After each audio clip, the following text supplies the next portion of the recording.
Welcome to the Erectile Dysfunction Radio Podcast. This is the podcast dedicated to educating and empowering men to address erectile dysfunction, improve confidence, and enhance the satisfaction in their relationships. This podcast is brought to you by ErectionIQ.com. Learn more at ErectionIQ.com.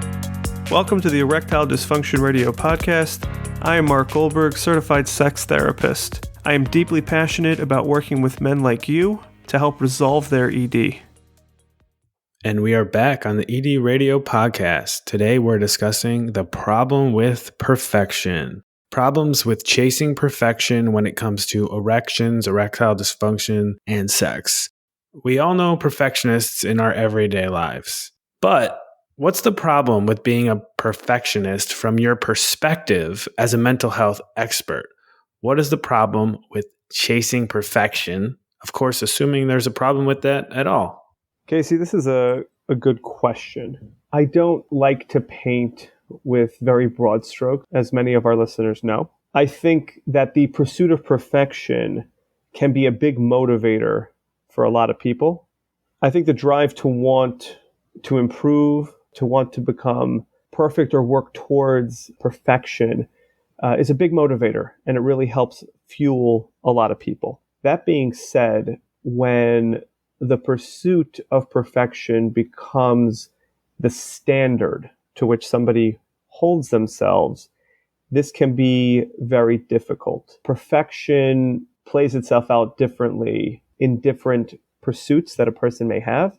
But generally speaking, perfection looks like it's a peak. And peaks are very hard to come by. And if somebody believes that they are inadequate or they are not living up to what they should be doing based on the pursuit of perfection, it can be very mentally tormenting. I think it can have negative effects on self-image, self-worth, and mental health in general. Can being a perfectionist lead to anxiety? And the reason I want to ask that is because we've had plenty of discussions on this podcast linking anxiety and anxious feelings to erectile dysfunction. So I think the answer is yes. Some people may argue that the pursuit of perfection is driven by anxiety in the first place. And that may be true for many, many people who are perfection driven. There probably are elements of a chicken egg of what comes first in terms of the drive towards perfection or the anxiety. But certainly, if somebody holds themselves to very, very high, almost unobtainable or unachievable standards, it can be very anxiety provoking. It can also lead to social phobia or anxiety in social settings where people see themselves as inadequate. They see themselves as not being up to par with the people around them, underestimating their own abilities, underestimating their own standings in the world, in society, and in the immediate social settings they find themselves. So I think it's pretty clear that a drive toward perfection can elicit feelings of anxiety in many people. And some men out there may be, in fact, looking for that perfect, quote unquote, perfect sexual experience. Is this a recipe for unhappiness? So I wouldn't say that it's necessarily a recipe for unhappiness. Again, I think it's okay to want to pursue improvements, wanting to pursue new experiences, enhancements to experiences. But I think what's more important is the framework that somebody maintains around them. So if somebody is trying to pursue a quote unquote perfect sexual experience, if that is the only thing that is going to make them happy, if they have determined that anything which is not quite hitting on that perfect experience is no good, I think that framework, that perspective can be very, very destructive, not only for a sexual relationship, but can also be very, very harmful for a person's mental health and a person's general relationship with sexuality. So again, if a person wants to try to enhance or improve or work toward a peak sexual experience, and they recognize that you're only going to get so many peaks, and that not all sexual experiences go well. And if they have that wide framework, I think it's okay and maybe even healthy and helpful to try to work toward improved sexual experiences. But if that is the only thing that somebody is going to accept, I think that that is generally not a healthy approach. Maybe in a man's memory, they once had a perfect sexual encounter. Of course, that's just their memory. So how can our memories trick us into thinking something might have been better than it really was? So I think the question of how our memories do that are probably a little bit beyond the scope of what we could cover on this podcast. I think what is important to know is that this does happen to many, many people. The way I think about this is when we feel like something is missing for us, we do go on a certain quest to try to fill that void. And some of the ways we do that are by maybe searching out new experiences. But other ways that we do that are with memory recall. So as an example, sometimes when people experience relationship distress, they take a trip down memory lane, and they have very, very powerfully strong memories about how positive a relationship was.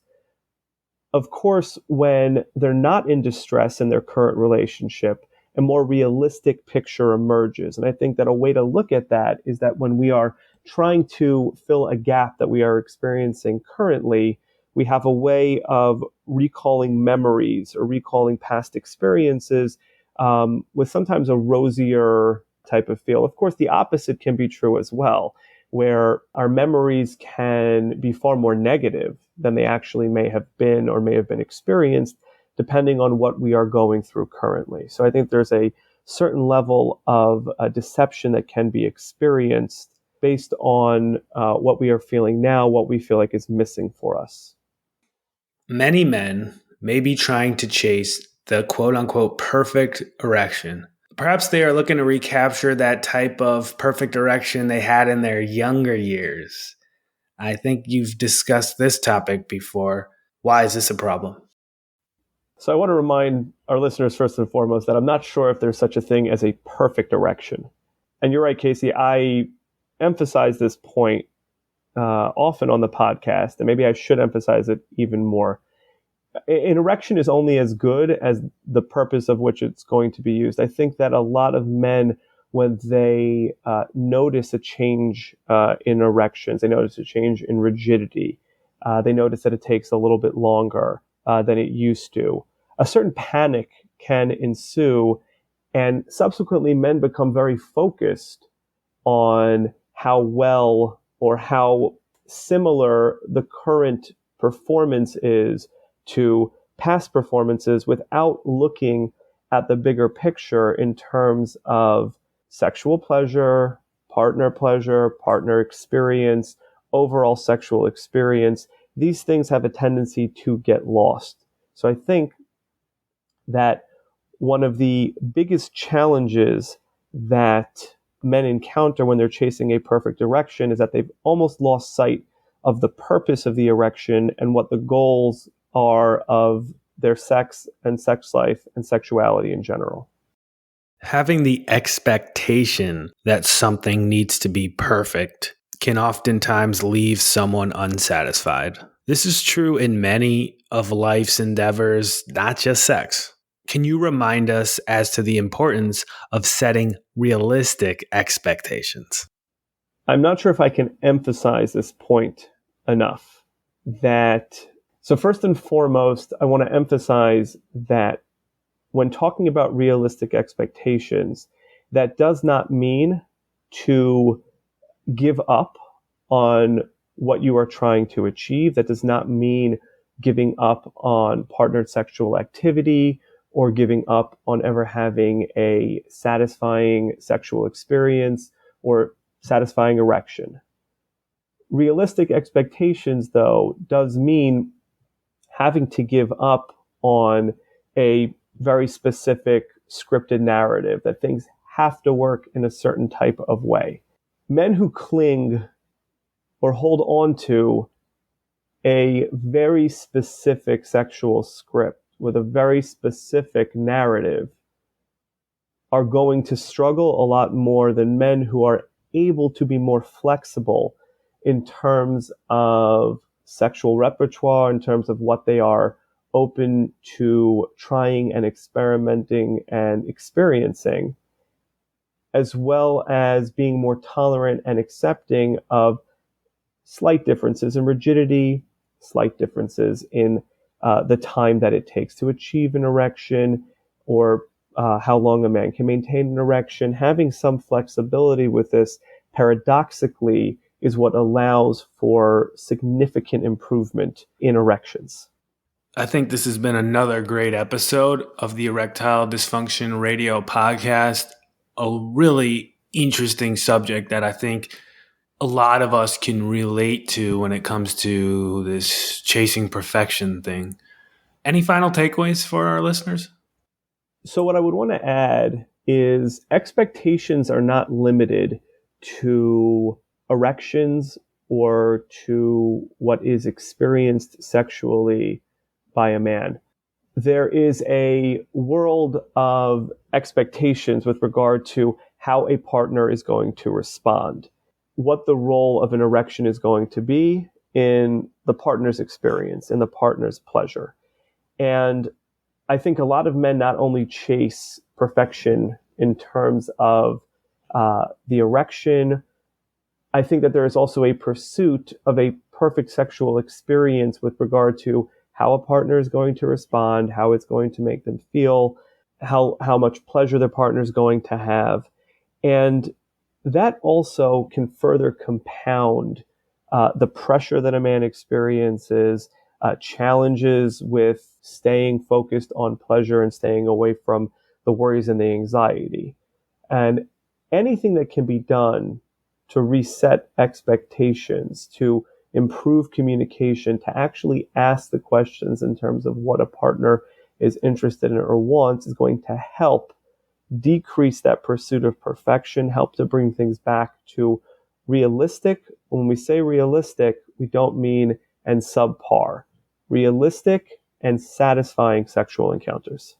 If you listen to this podcast regularly, you know there is a huge mental component that goes into achieving an erection. Mark Goldberg, the certified sex therapist who hosts this podcast, felt as though this was a very underserved topic of education in men's health. That's why he designed Beyond the Little Blue Pill, the thinking man's guide to addressing ED. The course is designed to educate and fundamentally help you change the way you think about erections. Check it out at erectioniq.com/course. You can explore 3 modules of this course completely free. See if there's something in there that can help you. erectioniq.com/course, and you can learn more there. Thanks for listening to the Erectile Dysfunction Radio Podcast. For more information on today's topic and understanding how the mind impacts erectile dysfunction, please visit erectioniq.com.